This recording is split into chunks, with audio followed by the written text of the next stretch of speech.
A lot of the people who've been writing about the crisis of democracy have been framing their arguments as a challenge to the old idea of the end of history, the democratic triumphalism that was so prevalent after 1989.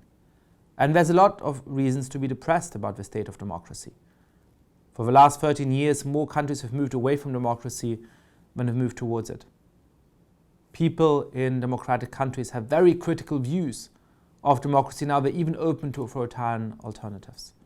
And most importantly, we've seen the rapid rise of authoritarian populists in countries from Italy to the United States to Brazil. And of course, we are seeing in countries like Poland and Hungary how authoritarian populists can threaten the very survival of our individual freedom and of our collective self-government. But nevertheless, I argue that it's premature to think that liberal democracies are going to collapse, that our liberal freedoms are necessarily going to go away. Because while we have learned in the last years that people don't necessarily appreciate the freedoms of liberal democracy when we become used to them and take them for granted, we don't yet know how they're going to act once they actually live under dictatorial regimes. And the hope that I raise at the end of the lecture is that as these authoritarian populist regimes age, as they lose some of their charismatic authority, as they have to rely on more and more open repression in order to thrive and survive, the number of people who oppose them and who fight to re-establish liberal democracy is going to become bigger and bigger. So what we're seeing around the world is that freedom of speech, and particularly academic freedom, is on threat from a number of quarters. The main threat, of course, is from authoritarian populists who think that they alone stand for the people, that anybody who disagrees with them is illegitimate, and that ideally they should not be given a platform.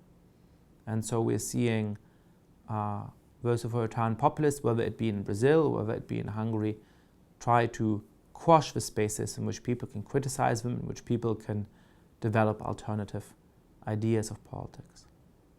But we also see in some countries a tendency for people who are horrified by these authoritarian populists to try and purify in their own spaces.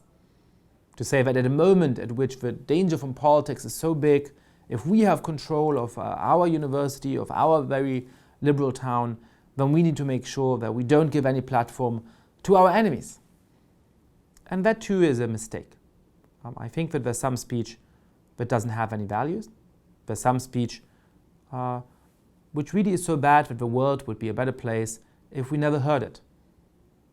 But the classic argument for freedom of speech has never been that every utterance is worthwhile. It's always been that no set of individuals, no political institution can be trusted with making a decision for us as to what speech does have value and what speech doesn't have value. So we have to stand up to the authoritarian populists who want to quash freedom of speech, and we have to make sure that we don't start to concede the principle because we somehow think that in the spaces that we dominate, we can shut up the people we don't like. One of the things I find in my research is that a lot of younger people are more critical of democracy and even more open to authoritarian alternatives to democracy than older people. Now, we can take two lessons from that. Perhaps the lesson is that young people are so implacably opposed to democracy that it no longer is legitimate, that we should give up on our institutions. Or perhaps the other lesson is that they simply no longer have a live imagination of what it means to live under fascism or communism or other forms of authoritarian political systems. That they see the flaws in their own countries very clearly but don't appreciate its benefits because they've always been able to take them for granted. I think that this latter theory is right, and that's why it's so important for us to actually remember to advocate for liberal democracy, to explain to people what they gain and what many people in the world lose when they don't have individual freedom and collective self-determination. And if we go back to actually making that a central feature of school education, middle school and high school, of university education, of what we do in our private lives, of how journalists think about the job of how parents think about the tasks, of what we do when we interact with our nieces and nephews and friends, I think we can get people to recommit to liberal democracy and fight for its preservation.